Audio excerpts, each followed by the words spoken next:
Hello friends, welcome to Expert Medical Coding. In today's video, we are going to learn about ICD-10 CM PCS updates 2023 third quarter part 5. We'll cover in this video two coding clinics, and the first one is what is the appropriate route operation for NAVA?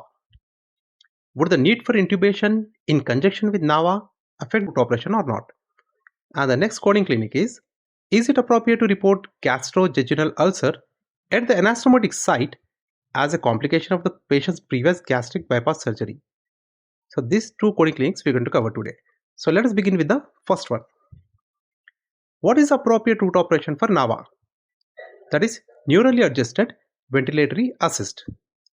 Would the need for intubation in conjunction with NAVA affect the route operation? Okay, let's begin with the scenario. A premature newborn who was delivered at 34 weeks of gestation. So who is a premature newborn? A premature newborn is one who is born too early, before 37 weeks of pregnancy. So in our scenario, the newborn is delivered at 34 weeks of gestation and is a premature newborn. Developed apnea spells. Apnea is the absence of breathing in a unit for a period of greater than 15 seconds. So in our scenario, a premature newborn who was delivered at 34 weeks of gestation developed apnea spells and required NAVA, that is neurally adjusted ventilatory assist, for respiratory support. So what is NAVA? NAVA is a relatively new mode of ventilation in which a ventilator utilizes the electrical activity of the diaphragm to generate appropriate breaths. So the NAVA was provided continuously for less than 96 hours and the patient was weaned to ram cannula oxygen delivery on day 7 and on room air on day 8. So the question is, what is the appropriate route operation for NAVA? Would the need for intubation in conjunction with NAVA affect the route operation?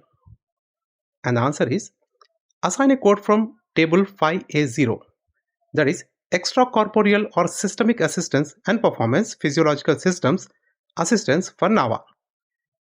NAVA is a form of partial ventilatory support that requires a catheter embedded with electrodes be introduced into the esophagus.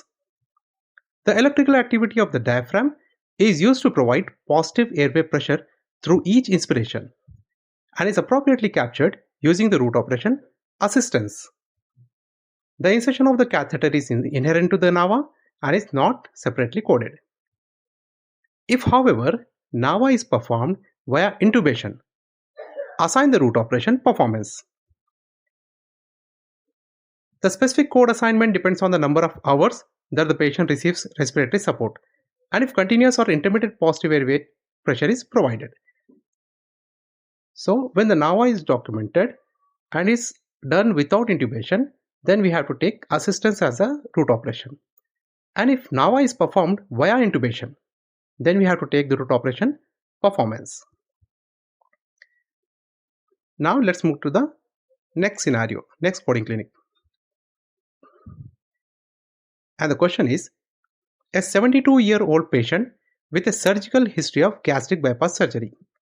So in this scenario, the patient is 72 years old and already underwent gastric bypass surgery.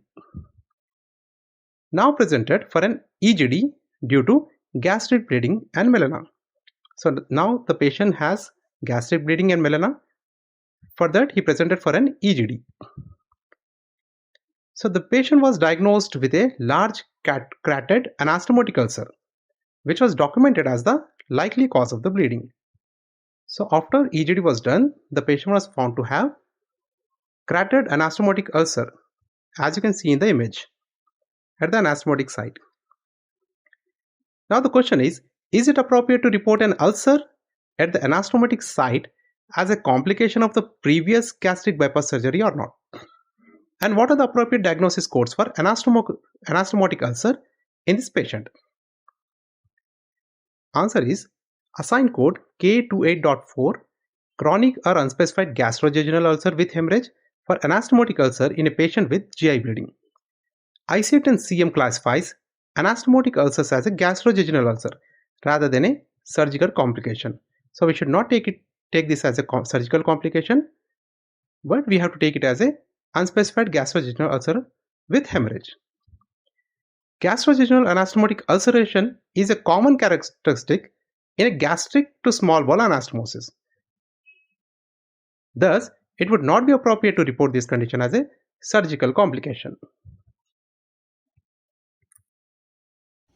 Please like, share and subscribe to Expert Medical Coding. Thanks for watching.